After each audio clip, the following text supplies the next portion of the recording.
Le Jump.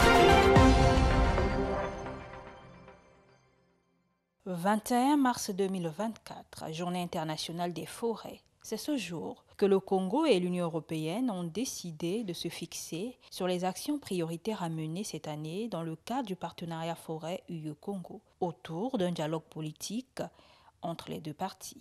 Des actions orientées notamment sur le cadre réglementaire, les emplois, les questions relatives à la gestion durable de la biodiversité et au développement communautaire. On a évoqué un certain nombre de sujets.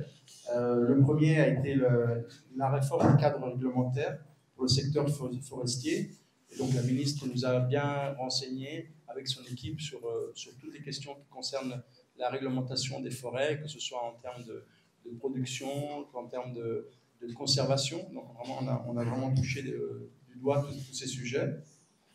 La question de la filière bois, et donc notamment comment on peut renforcer le potentiel de création d'emplois et de développement économique du secteur forestier, qui, rappelons-nous, est un secteur économique important au Congo et le deuxième secteur après le pétrole. Nous avons évoqué évidemment la question de la décennie africaine et mondiale de la forestation et du reboisement, et donc de l'initiative prise par le Congo de l'organisation d'une conférence internationale au début du mois de juillet. Donc voilà, nous avons échangé sur quel peut être l'apport de l'Union européenne et ses États membres pour contribuer effectivement au succès de cette importante initiative. Et enfin, nous avons évoqué aussi le sujet hautement compliqué et délicat de la superposition des permis d'utilisation des terres au niveau des concessions forestières et des aires protégées. Donc nous avons échangé aussi sur comment améliorer un petit peu la cohérence dans l'utilisation des terres, des différents intérêts, disons, que nous avons en termes de conservation, mais aussi en termes de développement. Les discussions de ce jour ont mis un point d'honneur sur les financements mobilisés et à mobiliser. Nous avons également la gestion des aires protégées. Donc là, c'est une nouveauté, puisque dans le cadre du partenariat, l'accord de partenariat volontaire, nous n'avons pas les sujets d'aires protégées, encore que l'Union européenne nous accompagnait déjà dans les financements d'Ozala Coco à travers ECOFAC 1 jusqu'à ECOFAC 6.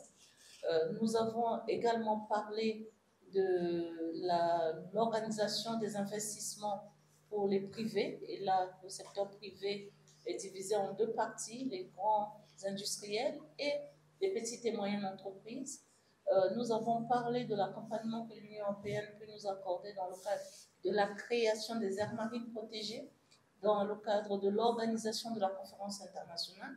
Vous voyez bien que c'est un partenariat qui est plus large que ce que nous avions avant avec l'Union européenne dans le cadre de la BVFLET. Une autre question cruciale soulevée au cours de cette table ronde, c'est celle de la transformation du bois local et sa valorisation pour répondre aux défis liés à la préservation des écosystèmes forestiers. Le processus est déjà engagé et sera encore renforcé. Le Congo a pris une résolution d'interdire l'exportation de grumes dans notre pays. C'est pour favoriser la transformation plus poussée du bois sur le territoire national. Nous voulons également que cela soit fait à partir des grandes sociétés qui sont installées dans notre pays, mais uniquement des privés indépendants, ceux-là qui très souvent utilisent le bois illégal. Donc nous voulons aujourd'hui créer au niveau de cette réforme sur le partage de production, créer des conditions pour que circule dans notre pays uniquement du bois légal, en créant donc des centrales d'achat après le partage de production. Dans le cas des chaînes de valeur, là aussi, dans le nouveau code forestier, nous avons prévu une taxe sur les déchets pour réduire les déchets dans les concessions forestières, parce que le constat était fait que les morceaux de bois entiers étaient brûlés. Aujourd'hui, nous voulons la valorisation de ces déchets par la transformation et par les nouvelles technologies.